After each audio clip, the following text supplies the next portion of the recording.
Jalgaon railway दुर्घटनेमधल्या मृतांचा आकडा 13 वर। अपघातामध्ये 25 प्रवासी गंभीररीत्या जखमी। मृतांच्या कुटुंबियांना 5 लाखांची मदत। जळगावमध्ये पुष्पक एक्सप्रेसमधील प्रवाशांच्या आगीच्या अफवेच्या नंतर ट्रेनमधून उड्या। समोरून येणाऱ्या बंगळुरू एक्सप्रेसची रुळावरच्या प्रवाशांना धडक। शिवसेना प्रमुख बाळासाहेब ठाकरे यांच्या जयंतीच्या निमित्तानं आज शिवसेनेचे 2 मेळावे। उद्धव ठाकरेंच्या नेतृत्वाखाली अंधेरीमध्ये महामेळावा तर बीकेसीमध्ये शिंदेंच्या शिवसेनेचा विजयोत्सव।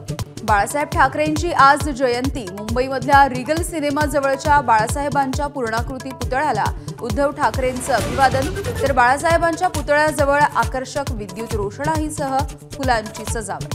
वाल्मिक कराडची आता सर्व आरोपींसह एकत्र चौकशी होणार। मकोका प्रकरणामध्ये 14 दिवसांची न्यायालयीन कोठडी।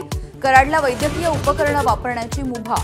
वाल्मिक कराडवरती जिल्हा रुग्णालयामध्ये उपचार सुरू। रात्री पोटदुखी आणि अस्वस्थ वाटू लागल्यामुळे कराडवरती आयसीयूमध्ये उपचार।